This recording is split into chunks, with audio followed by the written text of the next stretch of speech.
Introduction.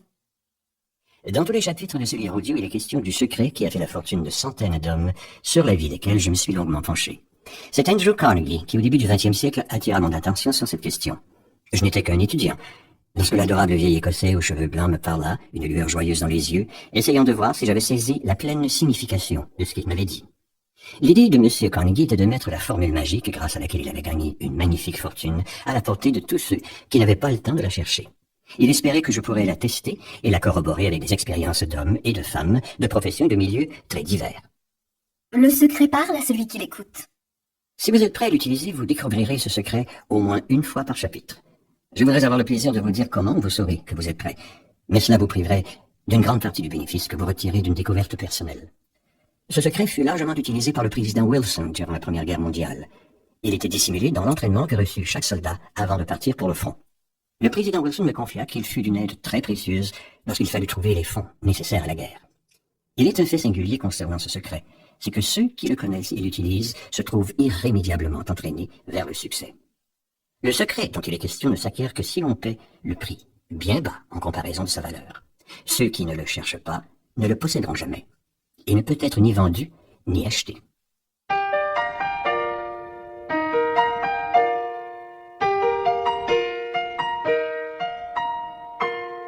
Chapitre 1. Une pensée est un fait. Une pensée est véritablement un fait puissant lorsqu'elle allie un objet définitif, la richesse par exemple, la persévérance et le désir. Prenons un exemple précis. Il y a quelques années, un désir naissant dans le cerveau d'Edwin C. Barnes, devenir l'associé du grand Edison, travailler avec et non pour l'inventeur. Mais comment transformer ce désir en réalité? Barnes ne connaissait pas Edison, et de plus, il n'avait pas assez d'argent pour s'offrir le train jusqu'à East Orange, dans le New Jersey. Ces deux obstacles qui auraient suffi à décourager la plupart des gens. Barnes allait les surmonter par son obstination et sa volonté. Edison le regarda. Il se présenta au laboratoire d'Edison et déclara sans détour qu'il venait faire affaire avec lui. Plus tard, relatant cette première rencontre, Edison raconta « Il se tenait debout devant moi pareil à un vagabond. Mais quelque chose dans l'expression de son visage laissait pressentir qu'il ne s'en irait pas sans avoir ce qu'il voulait. Des années d'expérience m'avaient appris qu'un homme qui désire une chose à un point tel qu'il est capable, pour l'obtenir, de jouer tout son avenir sur un simple coup de dé, est sûr de gagner. Les mois passèrent. Apparemment, rien ne permettait à Barnes de se rapprocher du seul but qui comptait à ses yeux. Cependant, deux facteurs essentiels se précisaient en lui. Son désir de devenir l'associé d'Edison s'intensifiait. Il se sentait prêt à cette collaboration et il était décidé à le demeurer jusqu'à ce que son désir se réalisât. Enfin, l'occasion qu'il attendait se présenta, mais pas du tout comme il avait imaginé. Edison venait d'inventer une nouvelle machine de bureau, connue à l'époque sous le nom de machine à dicter d'Edison.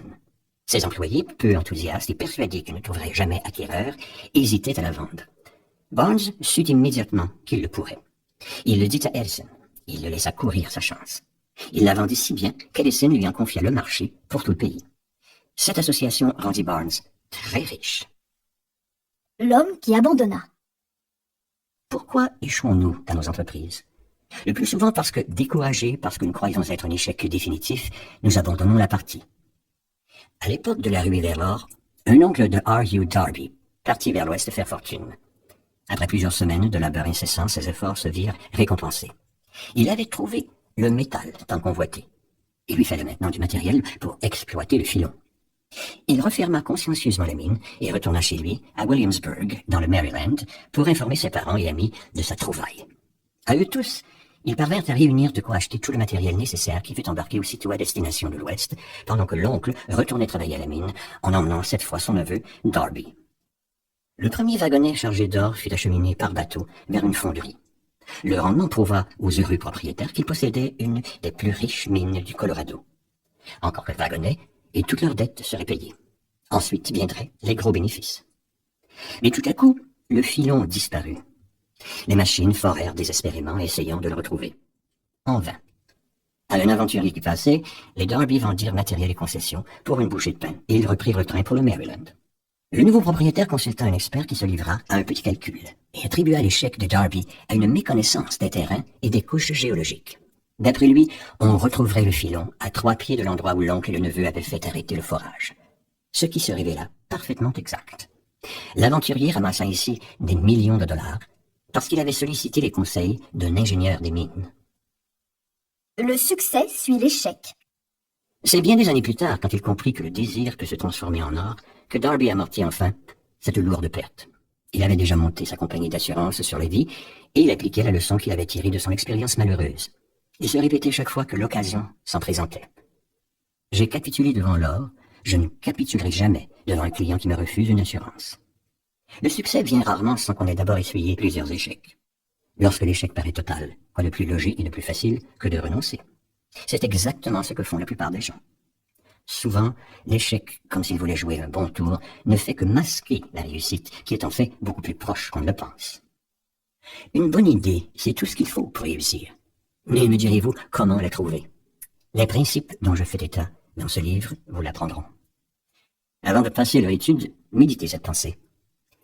Lorsque l'argent afflue, c'est si rapidement et en si grande quantité que l'on se demande toujours où il se cachait durant les années de vache maigre. Constatation d'autant plus étonnante que la plupart des gens s'imaginent que seuls ceux qui accomplissent un dur travail pendant de longues années méritent la fortune. Mais dès que vous deviendrez riche, vous vous rendrez compte qu'il vous aura fallu peu de travail, un travail facile, et que ce qui eut le plus d'importance fut votre état d'esprit et votre poursuite d'un objectif bien arrêté. Cet état d'esprit qui attire la fortune, comment l'acquérir? J'ai cherché 25 ans la réponse à cette question. Dès que vous mettrez nos principes en pratique, vous observerez une nette augmentation de votre compte en banque, et tout ce que vous toucherez tournera à votre avantage. Impossible, dites-vous? Vous avez tort. Si vous ne me croyez pas et préférez tenter de faire fortune en imitant ceux qui ont réussi, vous n'arriverez à rien. Le succès vient aux optimistes comme l'échec va aux défaitistes. Notre ambition est de changer le défaitiste en optimiste. La vérité n'a pas échappé à un poète.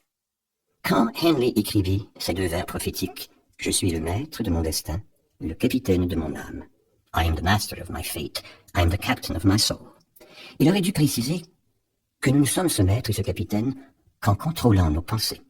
Il aurait dû nous expliquer que certaines de nos pensées, celles que j'appelle les pensées dominantes, sont si fortes qu'elles hypnotisent en quelque sorte notre cerveau. Celui-ci, par un phénomène qui reste inexpliqué, attire alors, comme le ferait un aimant, les forces, les gens et les circonstances qui s'accordent à ses pensées. Il aurait dû ajouter qu'avant d'accumuler des richesses, nous devons hypnotiser notre esprit par le désir d'argent, qui tout naturellement nous amènera à échafauder des plans dans ce sens. Mais Henley était un poète et non un philosophe. Il s'est donc contenté de nous livrer, sous une forme poétique, une vérité profonde, laissant à ses lecteurs le soin d'interpréter ses vers. Peu à peu, cette vérité s'imposera pour finalement vous persuader que les principes décrits dans ce livre contiennent tout le mystère qui vous permet de contrôler votre destin économique. Un jeune homme voit son destin. Nous voilà prêts à examiner le premier de ces principes. Rappelez-vous, en écoutant ce livre, que je ne suis pas le seul à croire à ces principes, que bien des hommes les ont expérimentés et en ont tiré profit. Vous pouvez donc vous en servir vous-même avec succès et sans aucune difficulté. Tout ce à quoi l'homme pense et croit peut se réaliser.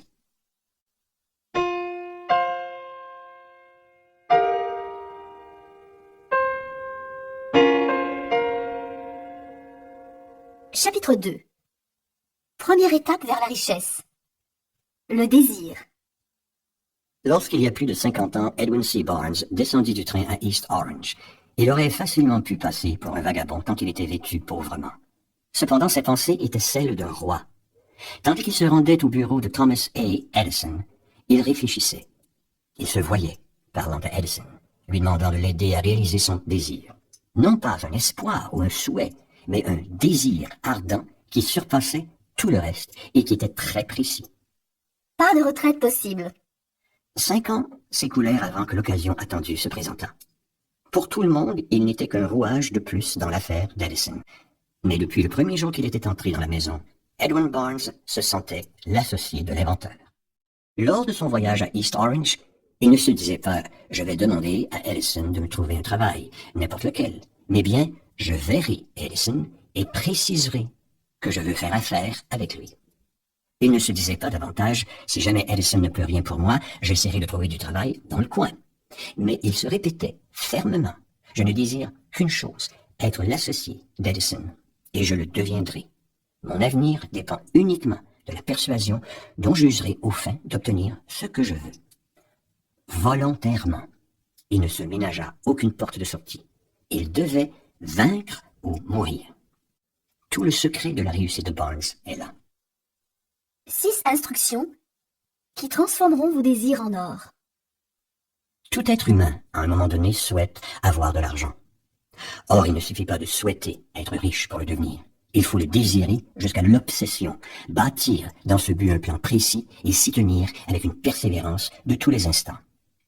Voici les 6 instructions précises et faciles à exécuter qui vous permettront de changer vos désirs en leur équivalent matériel, c'est-à-dire en argent comptant. 1. Fixez le montant exact de la somme que vous désirez. Il ne suffit pas de dire « je veux beaucoup d'argent ». Il faut en préciser la quantité. 2. Sachez exactement ce que vous allez donner en échange de l'argent que vous désirez. On n'a rien pour rien. 3. Fixez avec précision la date à laquelle vous voulez être en possession de cet argent. 4. Établissez le plan qui vous aidera à transformer votre désir et commencez-en immédiatement l'application, même si vous jugez ne pas être encore prêt. 5. Écrivez clairement sur un papier la somme que vous voulez acquérir, le délai que vous vous êtes fixé, ce que vous avez l'intention de donner en contrepartie et le plan précis que vous avez élaboré pour mener tout cela à bien. 6. Lisez vos objectifs à haute voix 2 fois par jour, le soir avant de vous endormir et le matin en vous réveillant. Pendant cette lecture, il est essentiel que déjà vous vous voyiez, sentiez et croyiez en possession de cet argent. Il est très important que vous appliquiez à la lettre ces 6 principes et spécialement le 6e. Peut-être me direz-vous qu'il vous est impossible de faire semblant d'avoir déjà cet argent. Cependant, si votre désir est aussi fort qu'il doit l'être, rien ne pourra vous arrêter et vous vous en convaincrez facilement que vous êtes déjà riche. Ce qu'il faut, c'est vouloir de l'argent et être si décidé à en avoir qu'il est facile alors de se convaincre soi-même qu'on le possède déjà. De beaux rêves peuvent vous apporter la richesse. Lorsque vous aurez décidé d'acquérir votre part de richesse, ne vous laissez pas influencer, même si l'on se moque de votre rêve. Essayez de retrouver l'esprit des grands pionniers qui ont donné à notre civilisation tout ce qui est là de plus valable. Si ce que vous désirez entreprendre n'est réprouvé ni par la loi, ni par la morale, si vous y croyez, alors n'hésitez pas. Faites-le et persévérez dans votre entreprise. Qu'importe ce que les autres diront si vous échouez. Ils ne savent pas que tout échec porte le germe de la réussite. Prenez l'exemple de Thomas Edison qui rêva d'une lampe électrique et la réalisa après plus de 10 000 échecs. Seuls les rêveurs stériles abandonnent. Le désir suit immédiatement le rêve. Si vous êtes paresseux ou peu ambitieux, vous ne réaliserez pas votre rêve. Il faut, pour le mener à bien, que vous ayez le désir ardent de vous imposer. Rappelez-vous que tous ceux qui ont réussi ont connu de nombreuses désillusions et des moments difficiles. Souvent des crises graves leur ont ouvert de nouveaux horizons et leur ont fait découvrir leur être véritable. Le désir rend possible l'impossible. Pour clore ce chapitre, je citerai encore quelques exemples frappants. Tout d'abord, permettez-moi de vous présenter l'être le plus extraordinaire que j'ai connu. Lorsque je le vis pour la première fois, il venait de naître, et sa petite tête ne portait pas trace d'oreille. Le médecin déclara que l'enfant était sourd-muet. En moi-même, je récusai vivement ce diagnostic. J'en avais le droit, j'étais le père de l'enfant. Mais je ne dis rien. Plus que tout au monde, je désirais qu'il fût normal. Je n'en parlais à personne et tous les jours, je me répétais l'engagement que j'avais pris vis-à-vis de moi-même, faire de mon fils un être normal. Lorsqu'il fut un peu plus grand et eut l'âge de s'intéresser aux objets qui l'entouraient, nous nous rendîmes compte qu'il entendait très faiblement. Nous trouvons un moyen. Nous achetâmes un phonographe. Quand l'enfant entendit de la musique, il fut tout émerveillé et accapara rapidement l'appareil. Un jour, il fit tourner le même disque pendant 2 heures, debout devant le phonographe, les dents soudées au bord du coffre. Plus tard, apprenant que l'os est bon conducteur du son, nous sûmes la raison de cette attitude. Je me rendis compte qu'il me comprenait parfaitement lorsque je parlais en appuyant les lèvres sur l'os mastoïde à la base de son crâne. C'était le moment de transférer dans son esprit mon désir. Comme il aimait beaucoup qu'on lui racontât des histoires, j'en inventai qui devait développer sa confiance en lui, son imagination et un désir ardent d'entendre et d'être comme tous les autres enfants. À son histoire préférée, je donnais chaque fois que je la contais une nouvelle intensité dramatique. Elle avait pour but de le persuader que son infirmité n'était pas un boulet qu'il traînerait toute sa vie, mais un atout favorable. Rien n'aurait pu l'arrêter. En repensant cette expérience, je compris que les résultats inouïs que nous obtîmes étaient, avant tout, dus à la foi que mon fils mettait en moi. Il ne s'étonnait de rien, ne me posait jamais de questions. Je lui expliquais qu'il possédait un net avantage sur son frère aîné, ce qui de plusieurs manières jouerait en sa faveur. Par exemple, à l'école, ses professeurs s'occupaient davantage de lui et seraient très gentils. Ce qui se révéla toujours exact. Enfin, il entend. L'enfant fit toutes ses classes, puis fréquenta l'université sans pouvoir entendre ses professeurs, sauf quand ceux-ci criaient et qu'il était au premier rang. À l'époque de ses études secondaires, il essaya un appareil électrique pour sourds, mais sans résultat. Aussi, lorsque quelques années plus tard, peu avant de quitter l'université, il en reçut un autre, hésita-t-il longtemps avant de le porter, craignant une déception aussi grande que la première. Finalement, n'y tenant plus, il plaça l'appareil, au petit bonheur sur sa tête, le mit en marche et, miracle, comme par magie, le rêve de toute sa vie se réalisa. Pour la première fois, il entendait presque aussi bien que les autres. Le jeune sourd aide les autres. Réalisant encore difficilement tout ce que cette aventure allait lui apporter, il écrivit fou de joie au fabricant de l'appareil, lui décrivant avec enthousiasme sa propre expérience. Sa lettre plut. Il fut invité à New York, escorté jusqu'à la fabrique où il rencontra l'ingénieur en chef. C'est en lui racontant comment sa vie avait été transformée par le petit appareil qu'une idée qui allait convertir son infirmité en atout et le rendra à la fois riche et heureux lui traversa l'esprit. Il comprit tout à coup qu'il pourrait venir en aide à des milliers de sourds qui ignoraient l'existence de ces appareils électriques. Durant un mois entier, il fit des recherches dans ce sens. Il étudia le marché du fabricant et imagina les moyens d'entrer en contact avec les sourds du monde entier. Puis, il présenta à la compagnie un projet s'étalant sur 2 ans et fut immédiatement engagé pour le mener à bien. Blair désirait entendre, et il entend. Pourtant, il est né avec un tel handicap qu'avec un désir moins ardent de le vaincre, il n'aurait pu prétendre qu'à faire la quête ou à vendre de la pacotille dans les rues. Conjuguer la foi et un ardent désir ont un puissant pouvoir créateur. N'oublions pas qu'ils sont à la portée de tous les hommes.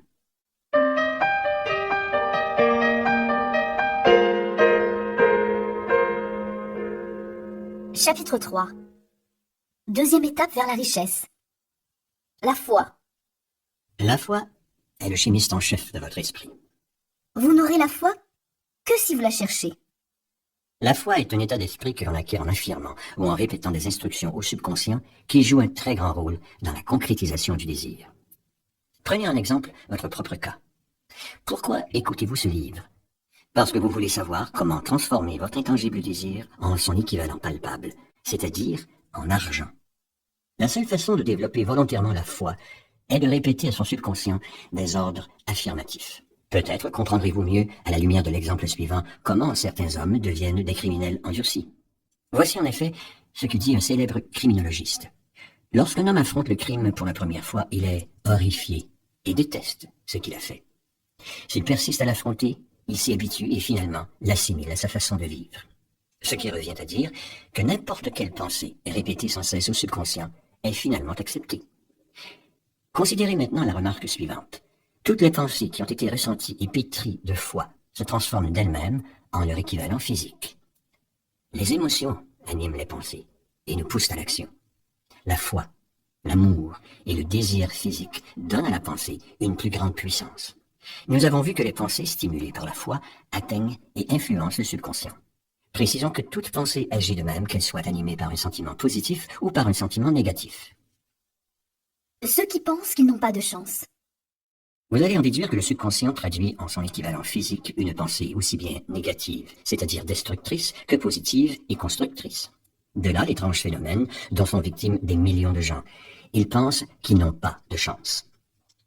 Ils se croient condamnés à la pauvreté et à l'échec par une force étrange sur laquelle ils sont persuadés de n'avoir aucun contrôle. Ces gens-là sont les artisans de leur propre malheur. Leurs pensées noires sont captées par le subconscient qui les transforme en leur équivalent physique. Rappelons qu'il ne suffit pas de voir se transformer un désir en son équivalent physique, de l'imposer au subconscient. Encore faut-il croire à la mutation. Vous devez encourager les émotions positives pour dominer votre pensée et bannir à jamais les idées noires. C'est essentiel. Votre esprit sera alors un tremplin pour la foi et donnera à volonté des instructions au subconscient qui les acceptera et travaillera immédiatement à leur réalisation. Les pensées dominantes de votre esprit. Qu'est-ce que l'autosuggestion et quel est son pouvoir? Il est bien connu que l'on finit par croire, même si c'est faux, ce que l'on s'est répété maintes fois. Celui qui se répète un mensonge finit par ne plus le voir tel qu'il est. Il en est une vérité. Il en fait une vérité personnelle. Les pensées dominantes d'un homme le différencient d'un autre et le font ce qu'il est. Comment se greffe dans notre esprit la graine originelle d'une idée, d'un plan ou d'une intention? La réponse est simple, par la répétition de la pensée.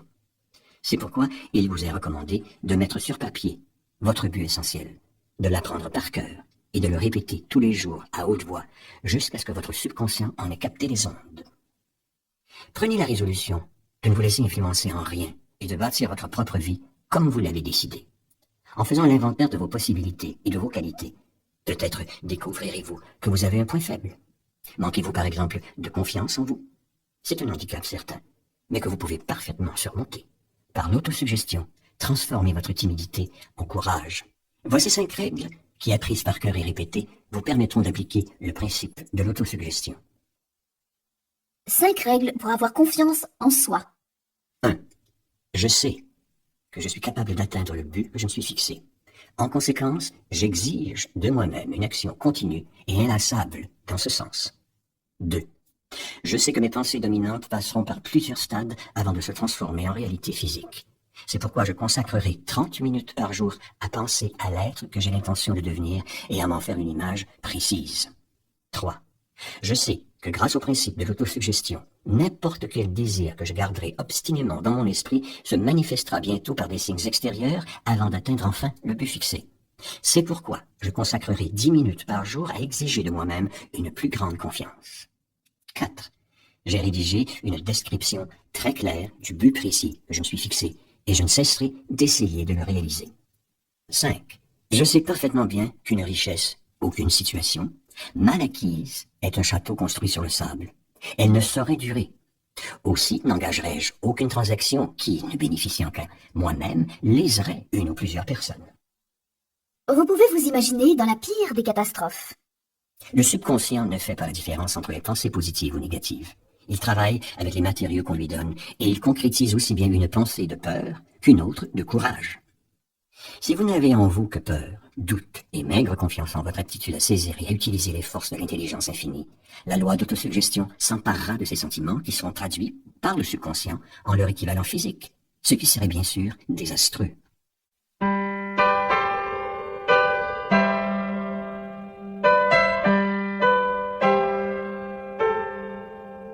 Chapitre 4. 3e étape vers la richesse. L'autosuggestion. On appelle autosuggestion toute suggestion que l'on s'adresse à soi-même et qui, par l'intermédiaire des 5 sens, atteint notre cerveau. Elle fait communiquer le conscient et l'inconscient. Chargée de nos pensées dominantes, l'autosuggestion touche volontairement le subconscient et l'influence à agir en accord avec celle-ci. La nature a donné à l'homme le pouvoir de contrôler par ses 5 sens tout ce qui touche le subconscient. Mais l'homme ne se rend toujours pas compte qu'il peut exercer ce contrôle. Dans la majorité des cas, il ne l'exerce pas, ce qui explique pourquoi tant de gens restent pauvres toute leur vie. Par l'autosuggestion, l'individu peut nourrir son subconscient de pensées constructives ou au contraire permettre à des pensées destructives de s'épanouir dans le riche jardin de son esprit. L'inspiration vous guidera. Ne vous attendez pas à recevoir le message du subconscient tel un plan précis qu'il vous appartiendra de réaliser. Mais gardez l'esprit alerte, sans crainte ou doute sous-jacent.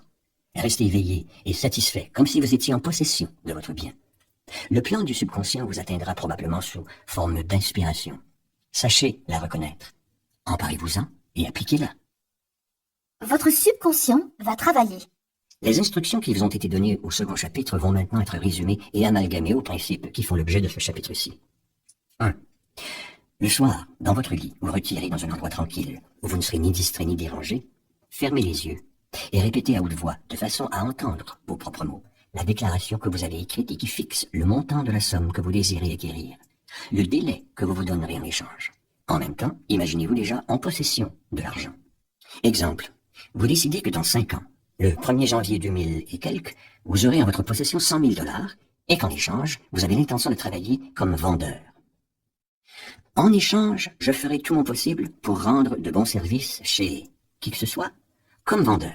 Décrivez exactement le service que vous allez rendre ou la marchandise que vous vendrez. 2.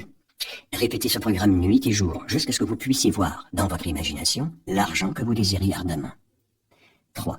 Placez-en une copie là où elle sera bien visible et jusqu'à ce que vous la sachiez par cœur, lisez-la avant de vous endormir et en vous réveillant. Résumé. Vous avez un 6e sens, mais vous n'avez besoin que de 5 sens pour contrôler les pensées qui atteignent votre subconscient. Lorsque vous saurez exercer ce contrôle, votre subconscient vous mènera, si vous le désirez, à la prospérité. Fixez une somme précise et qu'elle soit assez élevée. Fixez également un délai pour l'obtenir. Lorsque votre subconscient vous donnera un plan, mettez-le aussitôt en application. L'inspiration est précieuse et doit être utilisée immédiatement. Attendre le bon moment est le meilleur moyen d'échouer.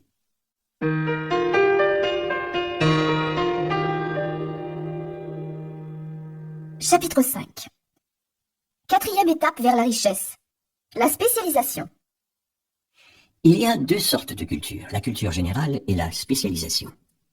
La culture générale, qu'elle soit vaste ou pauvre, est de peu d'utilité dans la course à l'argent. Les universités enseignent toutes les disciplines connues. La plupart des professeurs ont peu d'argent. Leur but est de transmettre des connaissances et non la manière de les utiliser. Le point faible de tout système éducatif réside peut-être dans l'impossibilité des écoles d'apprendre à leurs élèves l'organisation et l'utilisation du savoir. Être instruit ne veut pas forcément dire posséder une vaste culture. Un homme instruit est celui qui a développé ses facultés de telle sorte qu'il peut, sans violer les droits d'autrui, obtenir ce qu'il veut. L'homme qui sait où trouver les connaissances dont il a besoin et comment les utiliser selon des plans d'action, celui-là est un homme instruit. Il est facile de se cultiver. Avant de pouvoir transformer votre désir en son équivalent monétaire, vous aurez probablement besoin d'approfondir vos connaissances dans un domaine. Dans ce cas, utilisez un cerveau collectif. L'accumulation de grandes quantités d'argent exige une connaissance spécialisée qui ne doit pas nécessairement être monopolisée par celui qui désire faire fortune. Beaucoup de gens traînent toute leur vie un complexe d'infériorité dû à leur manque d'instruction.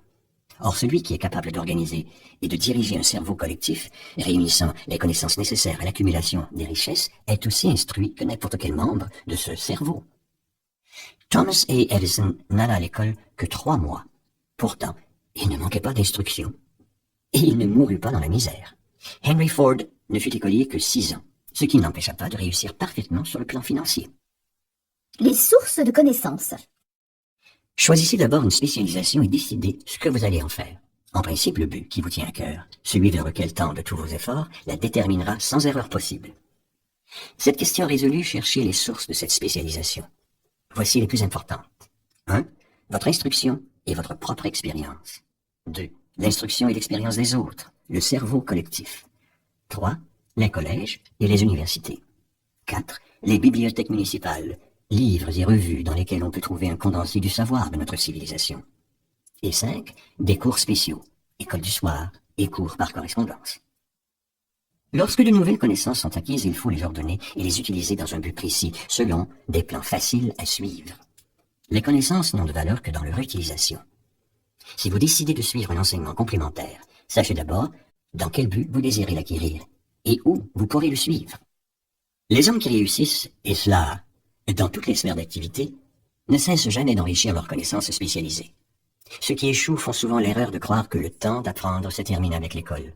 En vérité, l'école ne fait qu'essayer de nous apprendre comment nous pouvons acquérir des connaissances pratiques.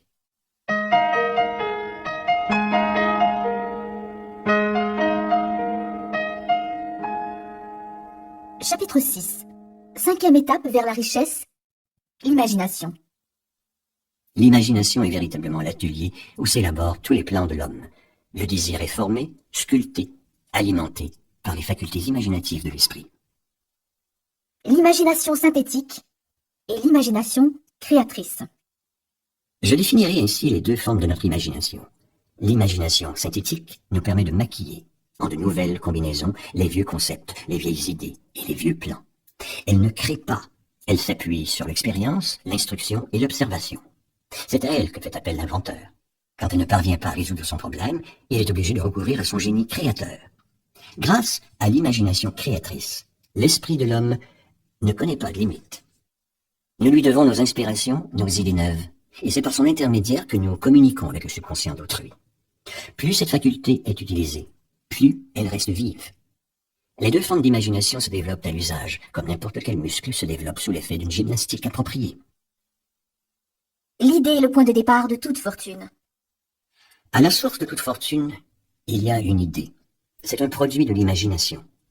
Dans l'espoir qu'à votre tour vous en tirerez profit, voici une idée qui fut à l'origine d'immenses fortunes. Il manquait un ingrédient. Il y a une 50aine d'années, un vieux médecin de campagne se rendit à la ville. Il attacha son cheval devant le drugstore et y entra par la porte de derrière, silencieusement. À voix basse, il parla ensuite au jeune employé. Pendant plus d'1 heure, ils discutèrent derrière le comptoir. Puis le docteur sortit, se dirigea vers sa carriole, en retira une grande bouilloire démodée, un long morceau de bois destiné à en remuer le contenu, et remit tout cela à l'employé, qui examina la bouilloire, la renifla, tira de sa poche intérieure un rouleau de billets de banque, soit toutes ses économies, et le tendit au vieil homme. Il y avait 500 $. Le médecin lui remit aussi une petite feuille de papier sur laquelle était inscrite une formule secrète. Le médecin était enchanté de sa vente. L'employé prenait un gros risque en décidant de jouer ainsi toutes ses économies. Jamais il n'aurait pu supposer que son investissement lui vaudrait des ruissellements d'or, et que la bouilloire se transformerait en une super lampe d'Aladin. Ce que le jeune homme cherchait avant tout, c'était une idée. La bouilloire, le morceau de bois et le message secret n'étaient qu'accessoires. Ce ne fut que plus tard, quand le nouveau propriétaire eut l'idée d'ajouter un nouvel ingrédient, que l'ensemble prit toute sa valeur. Essayez de découvrir quel est cet ingrédient qui fit déborder l'or de la bouilloire, et voyons ensemble les fortunes immenses que cette idée engendra. Métamorphosée, la vieille bouilloire est actuellement l'une des plus grandes consommatrices de sucre, fournissant ainsi à des milliers d'hommes et de femmes du travail dans la culture de la canne à sucre, les raffineries et le marché du sucre. Elle a transformé une petite ville du Sud en une grande cité où toutes les affaires sont reliées à elle et où pratiquement tous les habitants en vivent. L'or qui provient de cette bouilloire a construit et financé l'une des facultés les plus importantes du Sud où des milliers de jeunes gens reçoivent l'enseignement qui les prépare au succès. Qui que vous soyez, où que vous viviez, quoi que vous fassiez, souvenez-vous dorénavant, chaque fois que vous verrez le mot Coca-Cola, que ce vaste et riche empire est né d'une seule idée et que le mystérieux ingrédient que l'employé Asa Candler ajouta à la formule secrète était l'imagination. Une intention précise et des plans précis. Asa Candler savait que les idées peuvent se transformer en argent grâce au pouvoir qui découle d'un but et de plans précis. Si vous êtes de ceux qui croient que seul un dur labeur et une honnêteté foncière mènent à la richesse, détrompez-vous. Il n'en est rien. La grosse fortune ne vient jamais uniquement à la suite d'un dur labeur. Elle vient en réponse à des demandes précises, basées sur l'application de lois et non par chance ou par hasard. Tous les vendeurs passés maîtres dans leur profession savent qu'une idée peut se vendre là où les marchandises ne le peuvent pas. Les mauvais vendeurs l'ignorent. C'est pourquoi ils resteront de mauvais vendeurs. Un éditeur de livres bon marché fit une découverte valable pour l'ensemble de sa corporation. Il se rendit compte que beaucoup de gens achètent un livre pour son titre et non pour son contenu. En échangeant uniquement le titre d'un livre qui ne se vendait pas, il en écoula plus d'1 million d'exemplaires. L'histoire de presque toutes les grosses fortunes a commencé le jour où un créateur d'idées et un vendeur d'idées se sont rencontrés et ont travaillé de concert. Carnegie s'entourait d'hommes chargés d'accomplir ce qui lui échappait, d'hommes où forgeait des idées, les réalisait, échafaudant ainsi sa fortune et celle de ses collaborateurs. Des millions de gens attendent toute leur vie un coup de chance, une occasion. Or, il est plus sûr de ne pas dépendre de la chance. C'est à elle que je dois l'événement le plus important de ma vie, ma rencontre avec Andrew Carnegie. Mais il m'a fallu 25 ans d'efforts précis pour faire de cet événement un atout. Un simple désir aurait-il résisté à 25 ans de déception, de découragement, de défaites temporaires, de critiques et à l'impression constante de perdre mon temps? Mon désir de constituer une philosophie du succès était un désir ardent, une obsession. Les idées sont des forces intangibles, mais elles ont plus de pouvoir que le cerveau qui leur donne naissance. Elles ont le pouvoir de lui survivre.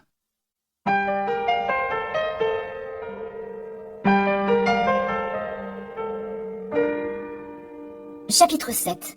6e étape vers la richesse. L'élaboration des plans.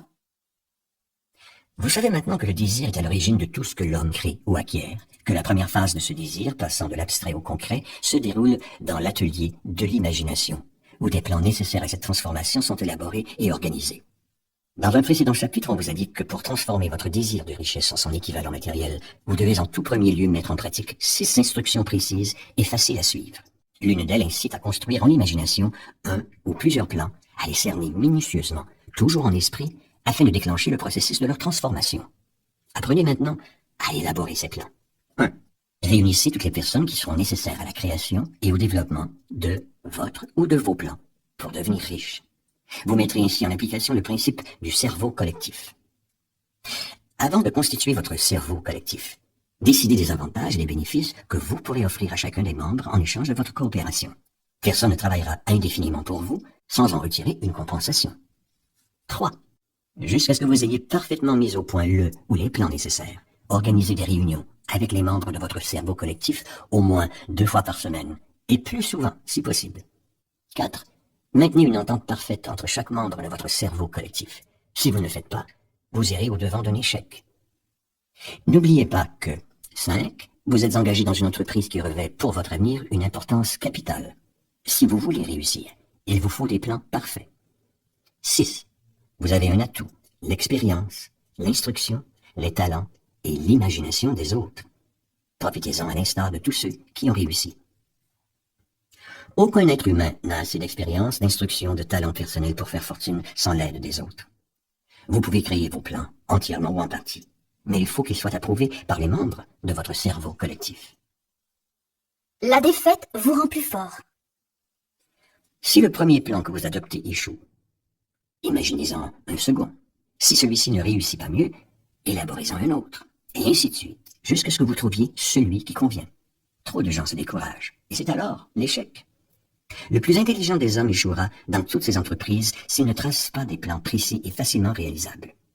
N'oubliez pas, si votre plan échoue, qu'une défaite temporaire n'est pas un échec permanent. Elle signifie seulement que votre plan était mal conçu. Recommencez inlassablement. Rien n'est jamais perdu pour celui qui refuse d'abandonner. Henry Ford essuya un échec lorsqu'il était au faîte de sa carrière. Il créa de nouveaux plans et poursuivit sa marche victorieuse vers la fortune. Des hommes riches, nous ne connaissons souvent que leur triomphe, et nous ignorons les défaites passagères qu'ils durent surmonter. Les dirigeants et les dirigés. Il y a dans le monde 2 types d'individus, ceux qui dirigent et ceux qui sont dirigés. À vous de choisir à laquelle de ces 2 catégories vous désirez appartenir. Celui qui est dirigé ne peut raisonnablement espérer obtenir autant que celui qui dirige, mais très souvent il commet l'erreur de le croire. Il n'y a aucun déshonneur à faire partie de la seconde catégorie. Mais on ne gagne rien à y rester. La plupart des grands dirigeants ont d'abord été ceux qui obéissent. Ils deviennent des chefs parce qu'ils étaient d'intelligents subordonnés. À part quelques exceptions, l'homme qui est incapable d'obéir intelligemment à son chef ne sera jamais un bon dirigeant. Un subordonné intelligent a beaucoup d'avantages, dont celui de tirer un enseignement de la conduite de son chef. Les 11 secrets qui font un bon dirigeant. 1. Le courage à toute épreuve. Aucun subordonné ne désire être dirigé par un chef qui manque de confiance en soi et de courage. Aucun subordonné intelligent ne sera dominé longtemps par un tel dirigeant. 2. La maîtrise de soi. Celui qui n'est pas capable de se maîtriser ne pourra jamais maîtriser les autres. 3. Un sens aigu de la justice. S'il n'y a pas un sens aigu de la justice et de l'équité, un dirigeant ne pourra commander longtemps ni conserver le respect de ceux qui dirigent. 4. La sûreté dans la décision. Celui qui hésite à prendre une décision montre qu'il n'est pas sûr de lui et ne peut donc diriger les autres avec succès. 5. La précision des plans. Le bon dirigeant doit planifier son travail et travailler son plan. Un patron qui agit à l'aveuglette, sans plan précis et facile à exécuter, est semblable à un bateau sans gouvernail. Tôt ou tard, il échouera. 6. L'habitude d'en faire plus que les autres. 7. Une personnalité irréprochable. La fonction de dirigeant exige le respect. 8. La sympathie et la compréhension. Le bon dirigeant doit éprouver de la sympathie pour ceux qu'il dirige et essayer de comprendre leurs problèmes. 9. Le respect du détail. Pour réussir, un bon dirigeant ne devra négliger aucun des détails inhérents à sa charge. 10. La volonté d'assumer toute la responsabilité. Un dirigeant est responsable des erreurs et des fautes de ses subordonnés. Si un subordonné commet une erreur et se montre incompétent, son patron doit se considérer lui-même comme fautif. 11. La coopération. Un patron, pour réussir, doit comprendre et appliquer le principe de l'effort en commun, être capable d'obtenir de ses subordonnés qu'ils fassent de même. La direction appelle le pouvoir et le pouvoir demande la coopération. Il y a 2 façons de diriger. La première, et de loin la plus efficace, s'exerce avec le consentement et la sympathie des dirigés. La seconde est imposée par la force, sans consentement ni sympathie. À maintes reprises, l'histoire a prouvé que la dictature est éphémère. La chute et la disparition des dictateurs et des rois signifient que le peuple n'accepte pas indéfiniment un pouvoir pris par la force. Pourquoi certains dirigeants échouent-ils? Il est aussi utile de savoir ce qu'il ne faut pas faire que ce qu'il faut faire. Voyons les erreurs fondamentales qui mènent les dirigeants à l'échec. 1. La négligence des détails. Un dirigeant efficace doit savoir organiser et maîtriser les fonctions inhérentes à sa charge. Il doit prendre l'habitude de se décharger de tous les détails sur des collaborateurs efficaces. 2. Le refus de rendre d'humbles services. Un bon dirigeant doit accepter, si les circonstances l'exigent, d'exécuter n'importe quelle sorte de travail qu'en temps normal il demanderait à d'autres. 3. L'erreur de vouloir être payé pour ce que l'on sait et non pour ce que l'on fait. On ne paie pas les gens pour ce qu'ils savent, mais pour ce qu'ils font ou font faire aux autres. 4. La peur d'être concurrencé par ses subordonnés. Le dirigeant qui craint qu'un de ses subordonnés ne prenne sa place est pratiquement sûr de voir son appréhension se justifier tôt ou tard. 5. Le manque d'imagination. Sans imagination, un dirigeant est incapable de parer aux tâches urgentes et de créer des plans pour guider efficacement ses subordonnés. 6. L'égoïsme. Un dirigeant qui revendique tout l'honneur du travail accompli par ses subordonnés peut être certain qu'on lui en tiendra rigueur. 7. L'intempérance. Les subordonnés ne respectent pas un dirigeant intempérant. De plus, l'intempérance, sur toutes ses formes, détruit l'endurance et la vitalité. 8. La trahison. Peut-être aurais-je dû la mettre en tête de la liste. Le dirigeant qui trahit son poste et ses associés, ses supérieurs comme ses subordonnés, celui-là ne peut se maintenir longtemps au pouvoir. La trahison n'appelle que le mépris. Le manque de loyauté est la cause la plus courante de l'échec. 9. Mettre l'accent sur l'autorité que confère le pouvoir. Un bon dirigeant se fera respecter par sa compréhension, sa loyauté et la connaissance qu'il montrera de son métier. 10. Mettre l'accent sur son titre. Un dirigeant compétent n'a pas besoin de titre pour se faire respecter de ses subordonnés. Comment trouver un bon emploi? L'expérience a prouvé que les méthodes qui suivent sont les plus directes et les plus efficaces pour amener l'acheteur et le vendeur à travailler ensemble. 1. Les bureaux privés de placement. 2. Les petites annonces. 3. Lettres personnelles de demande d'emploi. On les adresse à des entreprises ou à des personnes susceptibles d'avoir besoin de services que l'on offre. 4. Demande d'emploi par personne interposée. Dans la mesure du possible, le postulant doit s'efforcer de toucher par personne interposée l'employeur pressenti. 5. Demande faite directement. La demande peut être plus efficace parfois si le postulant offre personnellement ses services à l'employeur. Dans ce cas, il laissera un curriculum vitae à l'employeur pour qu'il puisse, s'il le désire, en discuter avec ses associés. Comment rédiger un curriculum vitae? Il faut le préparer avec autant de soin qu'un avocat prépare le dossier d'un accusé qui doit défendre en cour d'assises. Le curriculum vitae donne les précisions suivantes. 1. Instruction. Établissez brièvement mais clairement une liste des écoles où vous avez fait vos études, votre spécialisation et les raisons de votre choix. 2. Expérience. Si vous avez déjà occupé des postes semblables à celui que vous sollicitez, décrivez-les et donnez les noms et les adresses des employeurs. 3. Référence. Pratiquement toutes les entreprises veulent connaître les antécédents d'un éventuel employé. Joignez à votre curriculum vitae des photocopies de lettres de vos précédents employeurs, vos professeurs, personnes dignes de foi, au jugement équitable. 4. Photographie. Joignez-y aussi une photographie récente. 5. Sollicitez un emploi précis. Évitez de solliciter un emploi sans préciser quel est exactement celui que vous recherchez. Ne demandez jamais n'importe quel emploi, ou en déduisant que vous n'avez pas de qualification spécifique. 6. Indiquez les qualifications que vous possédez pour cet emploi. Détaillez amplement la raison qui vous pousse à croire que vous êtes qualifié pour le poste que vous bringuez. 7. Offrez le travail à l'essai. Si vous êtes sûr de vos qualifications, proposez un essai. Cette suggestion montrera que vous avez confiance en vos possibilités et que vous serez à la hauteur de l'emploi. 8. Connaissance de votre employeur éventuel. Avant de solliciter un emploi dans une entreprise, renseignez-vous sur elle et précisez dans votre curriculum vitae ce que vous avez appris à ce sujet. Cherchez le travail que vous aimerez faire. 1. Décidez exactement quel travail vous aimeriez accomplir. S'il n'existe pas, peut-être pourriez-vous l'inventer. 2. Choisissez l'entreprise ou l'homme avec qui vous désirez travailler. 3. Étudiez votre employeur éventuel, son caractère, son personnel. Évaluez vos chances d'avancement. 4. En analysant vos qualités, voyez ce que vous pouvez offrir et sous quelle forme. 5. Quand vous aurez votre plan en tête, confiez-en la rédaction à un spécialiste. 6. Présentez-le à la personne qui a autorité en la matière et elle fera le reste. Toutes les entreprises cherchent des personnes qui peuvent lui apporter quelque chose de valable, que ce soit des idées ou des services. Elles ont toute une place pour la personne qui a établi un plan d'action précis au service de leurs intérêts. Le client est votre partenaire. Dans le monde moderne, les relations entre employeurs et employés ont beaucoup changé. On parle de collaboration qui évolue de plus en plus vers l'association avec les clients. De nos jours, courtoisie et service sont les mots d'ordre du commerce. L'employé est maintenant devenu un gentleman, enchanté d'être à votre service. c'est la qualité des services, leur quantité et l'esprit qui les anime, qui déterminent le salaire et la durée de l'emploi. La qualité du service implique toujours et partout la meilleure exécution de chaque détail inhérent à la fonction. La quantité indique qu'il faut rendre tous les services possibles. Efforcez-vous d'augmenter votre potentiel en développant votre habileté dans la pratique et l'expérience. Que ceci devienne une habitude. 31 façons d'échouer. Essayer de toutes ses forces et échouer, voilà l'une des plus grandes tragédies humaines. Tragédie en effet, si l'on compare le très grand nombre de gens qui échouent à celui, très limité, de ceux qui réussissent. J'ai pu étudier le comportement de plusieurs milliers d'hommes et de femmes dont 98 étaient considérés comme des ratés. J'en ai conclu qu'il existe 31 grandes raisons d'échec et 13 principes primordiaux qu'il faut connaître et appliquer pour faire fortune. Voici la liste des 31 causes d'échec. 1. Un terrain héréditaire peu favorable. Malheureusement, on ne peut rien en faire, ou si peu, pour ceux qui naissent avec une déficience mentale. 2. Pas de but bien défini. Il n'y a aucun espoir de succès pour celui qui n'a pas de but bien défini. 3.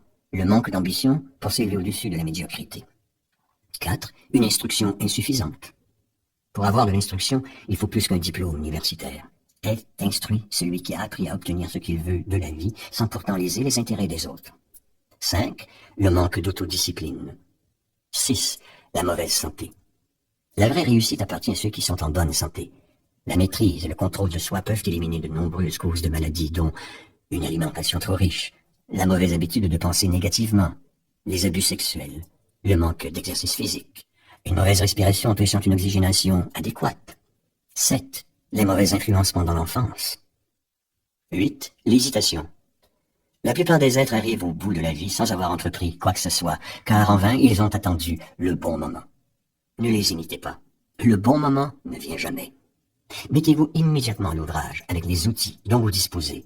Peu à peu, vous en trouverez de meilleurs. 9. Le manque de persévérance. En général, nous commençons assez bien ce que nous entreprenons, mais nous le finissons mal. Nous avons tendance à abandonner prématurément. 10. Une personnalité négative. 11. L'impossibilité de contrôler ses instincts sexuels. 12. Le désir incontrôlé de gestes gratuits. L'instinct du jeu conduit des millions de gens à leur perte. Une étude du crash de 1929 montre que des millions de personnes essayaient à ce moment-là de gagner de l'argent en jouant leur stock de provisions. 13. Le manque de décision. Les hommes qui réussissent prennent leurs décisions rapidement. 14. Les 6 formes fondamentales de la peur. Elles sont analysées dans un chapitre ultérieur. Pour pouvoir rendre des services efficaces, il faut absolument les maîtriser. 15. Mal choisir son partenaire dans le mariage. 16. Trop de circonspection. Celui qui n'ose saisir la chance devra se contenter des miettes laissées par les autres. 17. Mal choisir ses associés. 18. La superstition et les maléfices. La superstition est une forme de peur et d'ignorance. 19. Se tromper de vocation. Personne ne peut réussir dans une entreprise qui ne lui plaît pas et où il ne se sent pas à l'aise. 20. La dispersion de l'effort. Le touche-à-tout est finalement incapable de faire quelque chose convenablement. 21.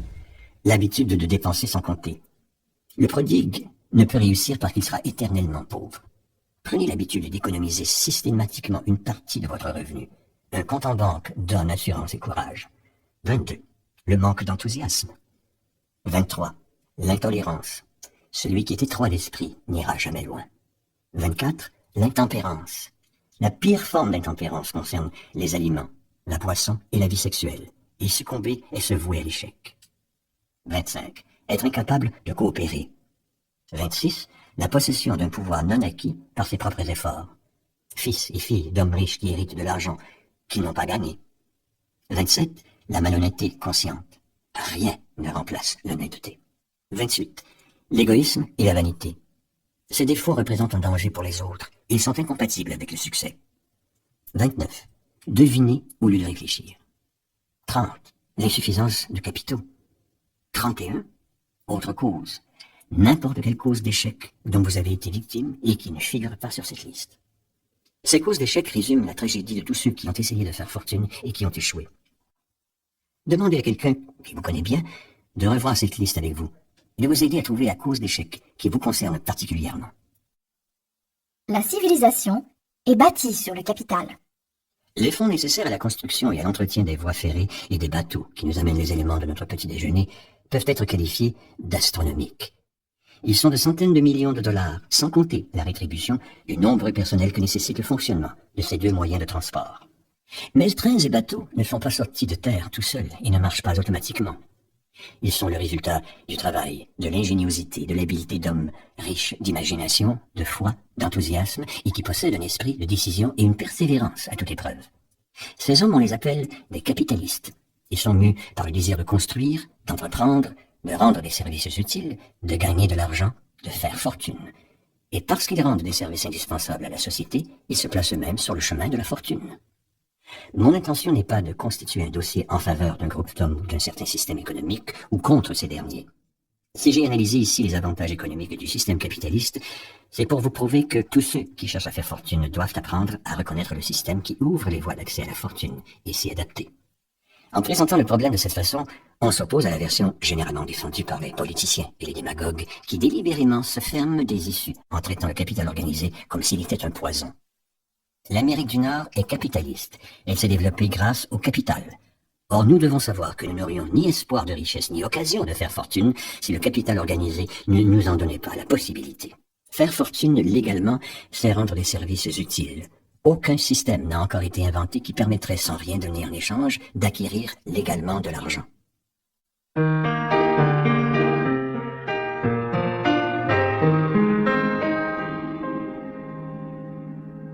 Chapitre 8.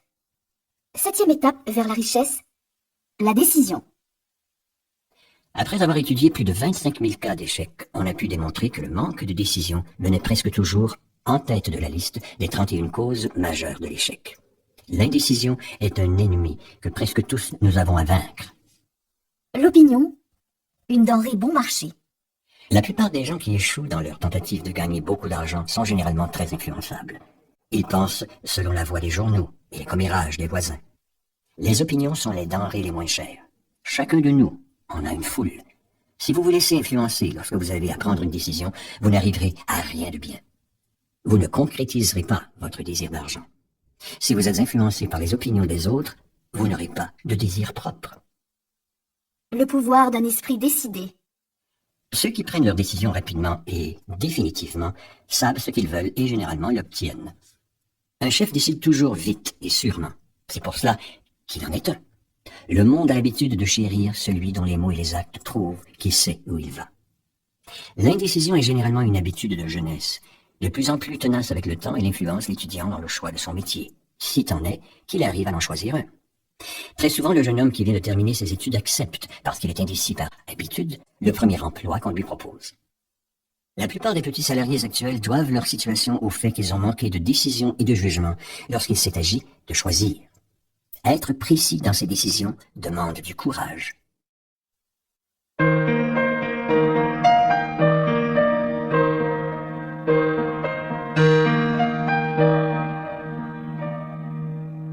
Chapitre 9.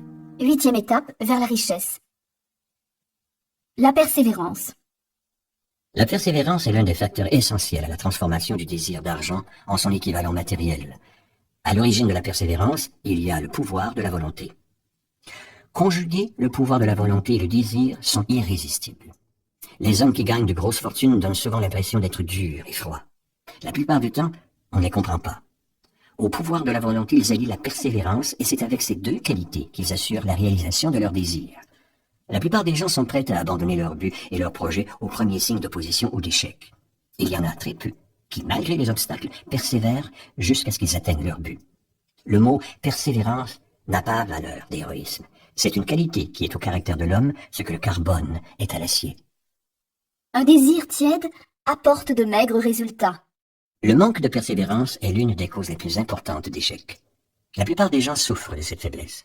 On peut cependant lutter contre elle, d'autant plus facilement que le désir de la vaincre est grand. Le désir est à l'origine de toute entreprise. Ne l'oubliez jamais. Un petit désir n'apporte que de maigres résultats, de même qu'un petit feu donne peu de chaleur.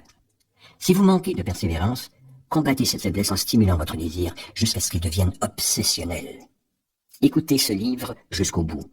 Puis revenez au chapitre qui traite du désir et appliquez immédiatement les 6 instructions qui y sont données.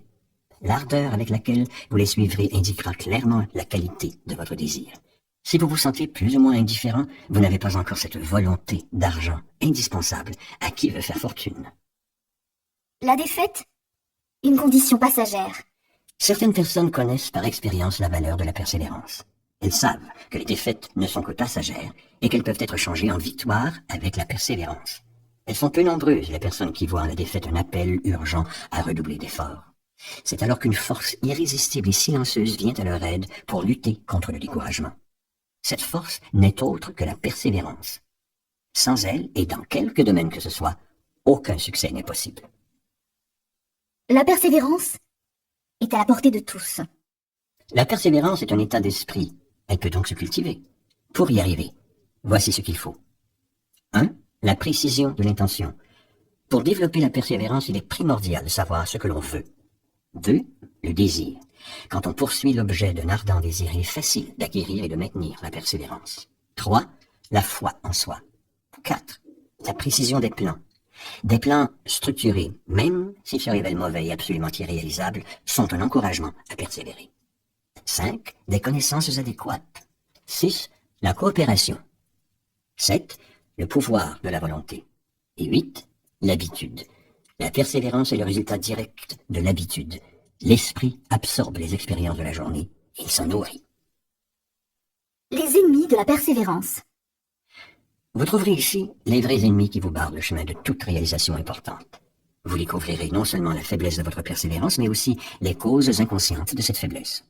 Analysez-vous franchement si vous voulez vraiment savoir qui vous êtes et ce que vous êtes capable de faire. Voici les faiblesses qui doivent être vaincues par tous ceux qui cherchent à faire fortune. 1. L'impossibilité de reconnaître et de définir clairement ce que l'on veut. 2. L'hésitation et son lot d'alibis et d'excuses. 3. Le manque d'intérêt pour un enseignement spécialisé. 4. L'indécision et l'habitude de laisser les autres prendre toutes les décisions à notre place. 5. L'habitude de se reposer sur des excuses au lieu de créer des plans précis pour trouver une solution à son problème. 6. Le contentement de soi. Il n'y a malheureusement rien à faire contre cette maladie. 7. L'indifférence qui se manifeste habituellement par la recherche systématique de compromis là où il y aurait lieu de faire face aux obstacles et d'essayer de les franchir. 8. L'habitude de critiquer les erreurs des autres et d'accepter les circonstances défavorables comme inévitables. 9. La tiédeur d'un désir qui vient de ce que l'on néglige le choix des intentions. 10. La volonté et même parfois la hâte d'abandonner au premier signe de défaite. 11. L'absence de plan organisé et soigneusement rédigé pour pouvoir être mieux étudié. 12. L'habitude de négliger l'occasion qui se présente. 13. Souhaiter au lieu de vouloir. 14. L'habitude d'établir des compromis avec la pauvreté au lieu de vouloir la fortune. Le manque total d'ambition d'être, d'agir, de posséder. 15. La quête de raccourcis menant à la fortune. Essayer de prendre sans rien donner. Et 16. La peur d'être critiqué, la peur du « qu'en dira-t-on » qui fait échouer autant l'élaboration que l'application des plans. Cet ennemi numéro 1 se cache généralement dans le subconscient. Tout le monde peut critiquer. Étudions cette peur d'être critiqué. La plupart des gens permettent à leurs parents, à leurs amis et aux autres de les influencer à tel point qu'ils n'osent vivre leur propre vie de peur d'être critiqués. De nombreuses personnes font le mauvais mariage et s'entêtent à mener une vie malheureuse parce que la peur d'être critiqué les empêche de divorcer. Celui qui a subi le joug de cette peur sait l'irréparable dommage qu'elle commet en détruisant toute ambition et tout désir de réussite. Des hommes et des femmes de tout âge permettent à leurs parents de briser leur vie par peur de la critique. Or, le devoir n'exige pas la destruction des ambitions personnelles. Par peur d'être critiqués en cas d'échec, des gens refusent de saisir leur chance en affaires. La peur des critiques est, dans ce cas, plus forte que le désir de la réussite. Trop d'individus renoncent aux visées ambitieuses ou négligent de choisir la profession qui les tente, de crainte que parents et faux amis ne disent « il est fou ». Qu'est-ce que les gens vont penser? Ils fabriquent eux-mêmes leur coup de chance. Beaucoup de personnes se disent que le succès matériel est dû au seul hasard. Mais ceux qui ne comptent que sur la chance sont généralement déçus, parce qu'ils ne savent pas que les coups de chance se fabriquent sur mesure. Durant la crise de 1929, le comédien W.C. Fields perdit son argent et se retrouva sans revenu et sans travail. le vaudeville ayant été rayé du théâtre. Il avait plus de 60 ans. À cet âge, beaucoup d'hommes se considèrent comme déjà vieux. Il était si pressé de retourner sur les planches qu'il frappa à la porte d'une industrie naissante, le cinéma parlant, pour y offrir gracieusement ses services. Il tomba et se blessa au cou. À sa place, bien des gens auraient renoncé à leur projet. Mais Fields était persévérant. Il savait que s'il persévérait, il aurait sa chance un jour ou l'autre, et il l'eut. On ne peut compter que sur la chance que l'on provoque, et on ne peut la provoquer que par la persévérance, sachant au départ vers quel but on tend. Les 4 étapes vers la persévérance. Franchir ces 4 étapes n'exige ni une intelligence au-dessus de la moyenne, ni une instruction particulière, ni encore trop de temps ou d'effort. Il suffit d'avoir un but bien précis et le désir ardent de le réaliser. Un plan précis qui s'exprime par une action soutenue. Un esprit absolument étanche aux influences pernicieuses ainsi qu'aux suggestions négatives des parents, des amis et de l'entourage. Un lien amical avec celui ou ceux qui vous encourageront à persévérer dans votre plan et vers votre but. Peut-on avoir l'aide de l'intelligence infinie? Quel pouvoir mystique donne aux hommes persévérants la possibilité de vaincre les difficultés? La persévérance suscite-t-elle une certaine forme d'activité spirituelle, mentale ou chimique qui permet d'accéder à des forces surnaturelles? L'intelligence infinie soutient-elle celui qui se bat encore, alors que la bataille est déjà perdue et que le monde entier est contre lui? Je me suis posé ces questions et bien d'autres encore quand j'étudiais la vie d'hommes tels que Henry Ford, qui commença à zéro et bâtit un empire industriel immense avec pour seul atout la persévérance. Ou Thomas Edison, qui avec moins de 3 mois de scolarité devint le premier inventeur du monde et métamorphosa sa persévérance en machine parlante, en machine pour le cinéma, en lampe incandescente, sans parler d'une 50aine d'autres inventions. J'ai eu l'heureux privilège d'analyser année après année et pendant longtemps ces 2 hommes singuliers. Je parle en connaissance de cause lorsque je dis que j'ai trouvé en eux qu'une explication à leur réussite extraordinaire. La persévérance.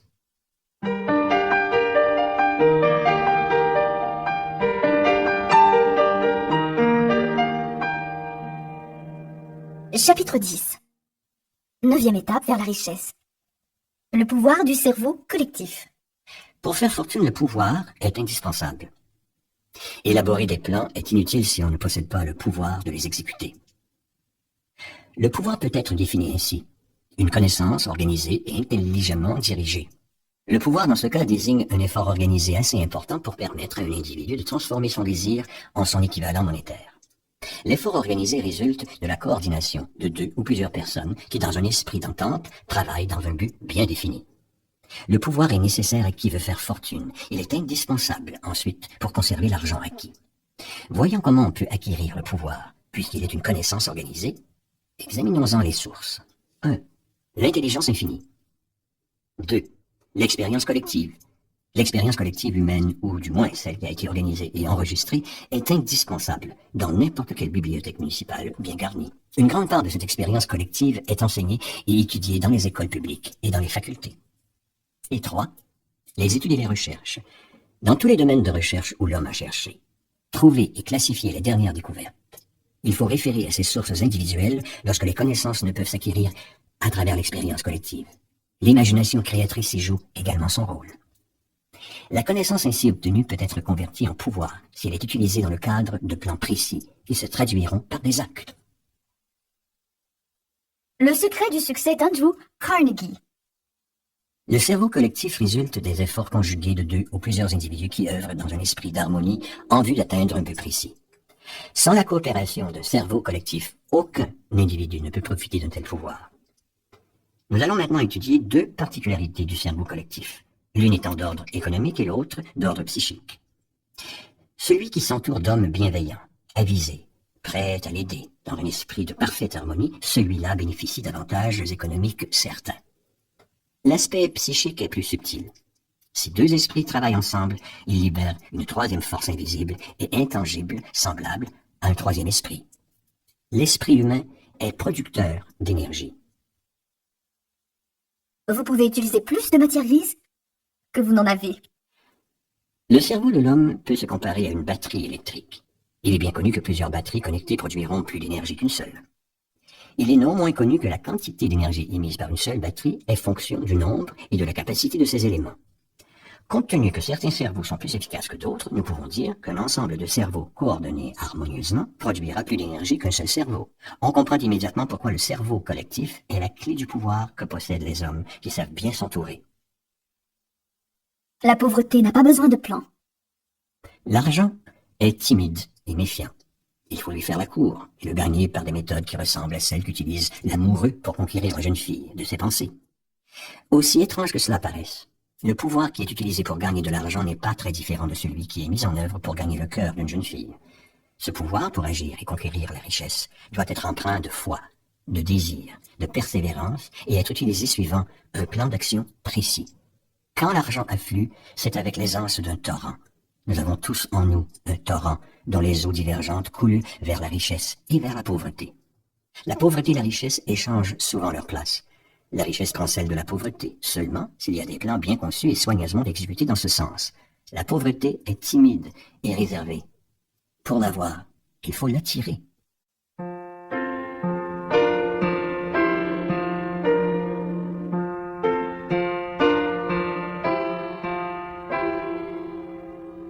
Chapitre 11. 10e étape vers la richesse. La transmutation en langage simple, c'est le changement ou la transformation d'un élément en un autre. L'émotion sexuelle conduit à un état d'esprit. Cet état d'esprit est faussement associé à une émotion d'ordre physique. Or, l'émotion sexuelle a 3 raisons d'être. La perpétuation du genre humain, le maintien de la santé en tant qu'agent thérapeutique et n'a pas d'équivalent, et la transformation de la médiocrité en génie. Cette transformation ou transmutation sexuelle est facile à expliquer. L'esprit s'éveille et remplace des pensées d'expression physique par des pensées plus hautes ou simplement d'un autre ordre. Le désir sexuel est le plus puissant des désirs. Il stimule, développe l'imagination, la finesse de perception, le courage, la volonté, la persévérance et un pouvoir créateur qui va croissant. Dompter, transmuter, c'est-à-dire transformer et redistribuer, cette énergie qui a conservé ses qualités peut alors être utilisée en tant que force créatrice et inspiratrice dans le domaine de la littérature, des arts, des sciences et dans n'importe quelle activité, y compris bien sûr la poursuite de la richesse. Cette transformation de l'énergie sexuelle demande un effort de volonté largement récompensé. Le pouvoir sexuel est un pouvoir conducteur. Celui qui a découvert comment transformer son énergie sexuelle en une énergie créatrice peut s'estimer heureux. Une étude scientifique a établi que les hommes qui réussissent le mieux sont ceux qui ont un tempérament sexuel très développé et qui ont appris l'art de transformer l'énergie sexuelle. Les hommes qui ont amassé une grosse fortune et ont réussi dans le domaine de la littérature, des arts, de l'industrie, de l'architecture et dans leur profession générale ont agi sous l'influence d'une femme. Cette étude a porté sur 2 siècles de biographie et d'histoire. Beaucoup d'énergie sexuelle gaspillée. J'ai découvert en étudiant la vie de plus de 25 000 personnes que le succès vient rarement avant l'âge de 40 ans. Le plus souvent, les gens ont dépassé la cinquantaine. Cette constatation fut si frappante que je décidai d'étudier plus à fond cette réalité. Les jeunes gens ont tendance à gaspiller leur énergie en permettant trop souvent à leur émotion sexuelle de s'exprimer physiquement. La plupart des êtres humains n'ont jamais appris que l'énergie sexuelle peut servir à des fins créatrices. La plupart de ceux qui font cette découverte la font après un gaspillage de plusieurs années, pendant lesquelles l'énergie sexuelle est à son apogée, soit avant 45-50 ans. C'est à ce moment-là que les réussites s'enregistrent. Jusqu'à l'âge de 40 ans, la vie d'un homme reflète un gaspillage d'énergie, qui s'il avait été dirigé vers un seul but, aurait donné d'excellents résultats. Les émotions les plus vives et les plus fortes sont jetées aux 4 vents. L'énergie sexuelle et l'art de la vente. Un homme qui a appris le métier de vendeur à plus de 30 000 personnes a découvert avec étonnement que les gens à l'énergie sexuelle plus forte étaient les meilleurs vendeurs. On en trouve l'explication dans cet élément de la personnalité que l'on appelle le magnétisme personnel, et qui n'est ni plus ni moins que l'énergie sexuelle. Un certain désir sexuel confère toujours un grand magnétisme qui facilite les contacts avec autrui.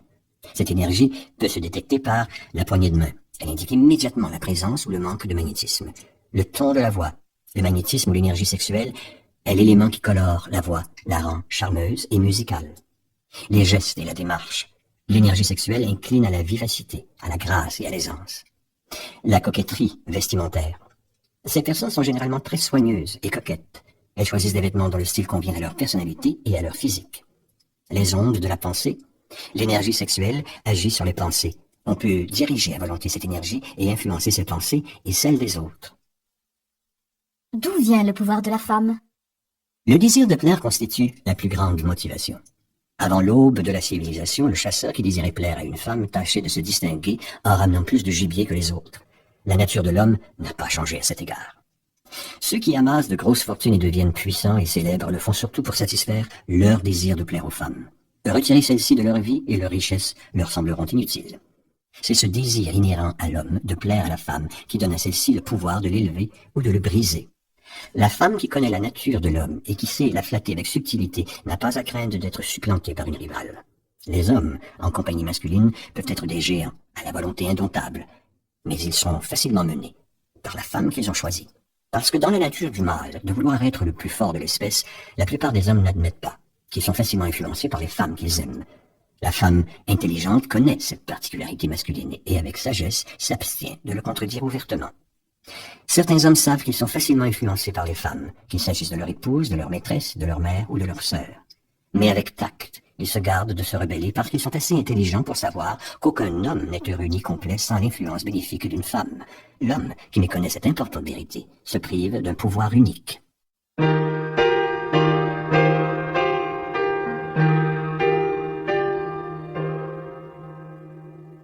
Chapitre 12.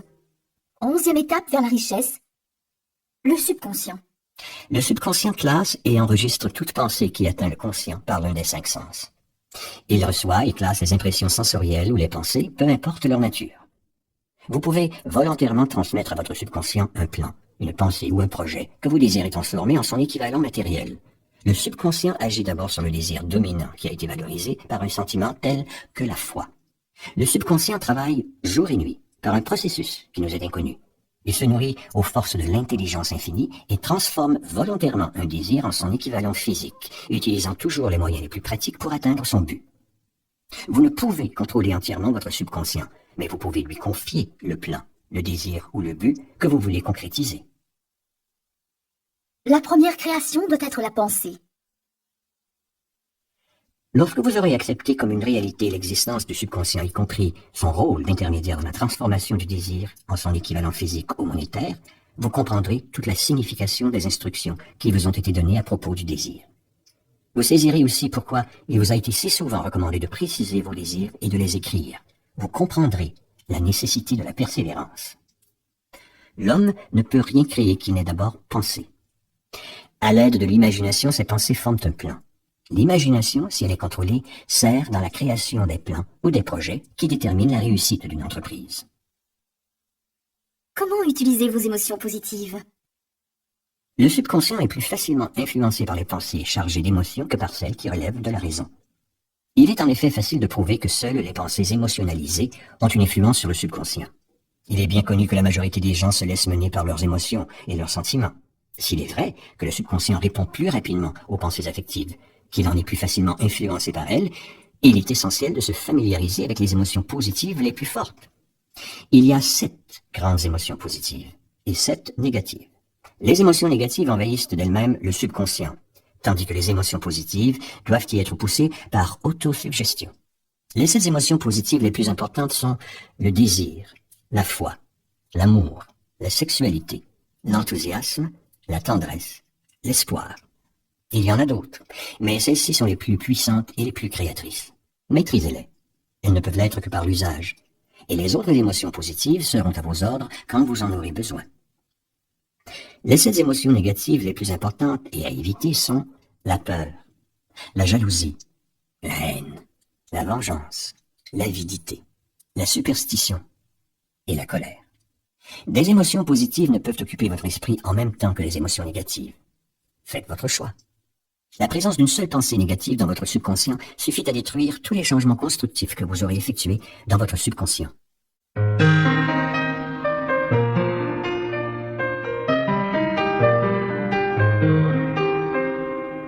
Chapitre 13.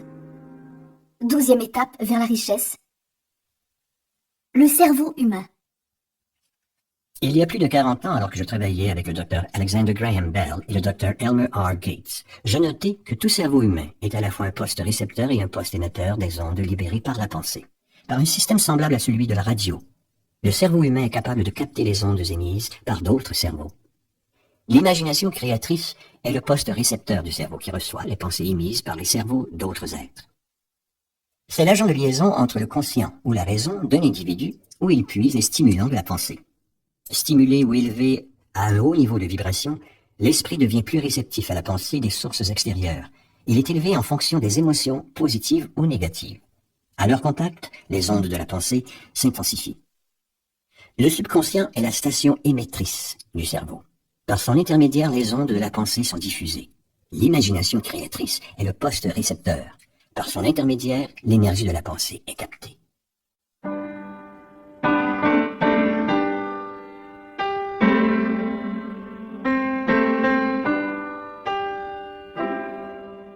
Chapitre 14. 13e étape vers la richesse. Le 6e sens.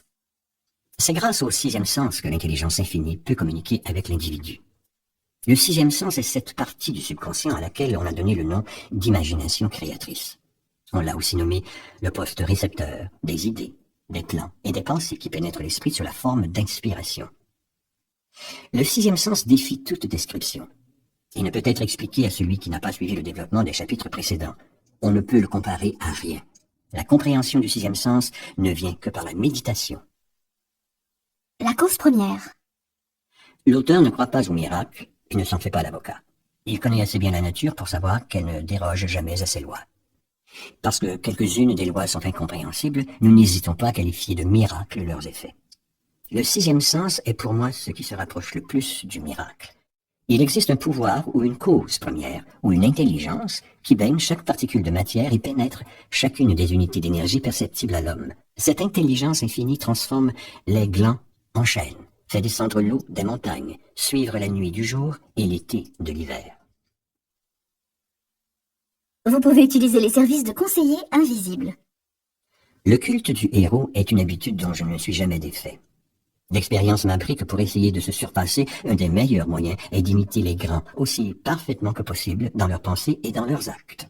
Longtemps avant d'avoir écrit une ligne ou d'avoir préparé une conférence, j'ai pris l'habitude de remodeler mon propre caractère sur celui des 9 hommes que j'admirais le plus par leur vie et leurs œuvres.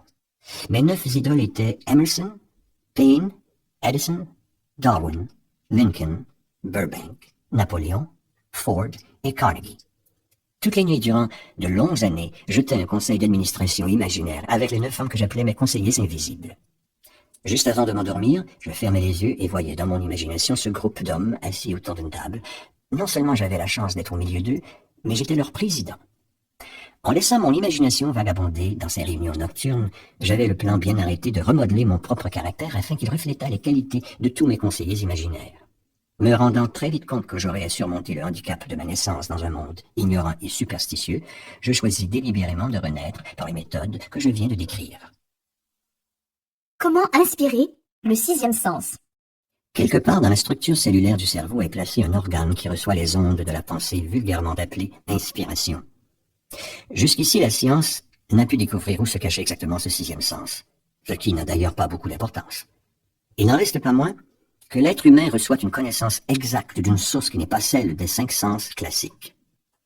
C'est uniquement sous l'influence d'un stimulant extraordinaire que l'esprit y est réceptif. Tout événement inattendu qui provoque des émotions et fait battre le cœur plus vite que d'ordinaire réveille le 6e sens. Celui qui, au volant de sa voiture, a évité de justesse un accident, sait qu'en ces occasions, le 6e sens vient à son secours et empêche la catastrophe en quelques fractions de secondes. Pendant mes réunions avec mes conseillers invisibles, mon esprit était bien plus réceptif aux idées, aux pensées et aux connaissances qui m'atteignaient par le 6e sens. À certains moments très graves où ma vie a été en danger, j'ai pu, grâce à l'influence de mes conseillers invisibles, passer à travers toutes les difficultés. Mon but premier, en imaginant ces réunions, était uniquement de graver dans mon subconscient, par autosuggestion, certains traits de caractère que je désirais acquérir. Vous possédez un nouveau pouvoir. Le 6e sens ne peut s'enlever et se reprendre à volonté. L'aptitude à utiliser ce grand pouvoir vient peu à peu en appliquant les théories de ce livre audio. Peu importe qui vous êtes ou la raison pour laquelle vous l'écoutez, vous ne pourrez en tirer profit que si vous comprenez le principe qui est cerné par ce chapitre. C'est spécifiquement vrai si votre but est de faire fortune ou d'obtenir d'autres compensations matérielles.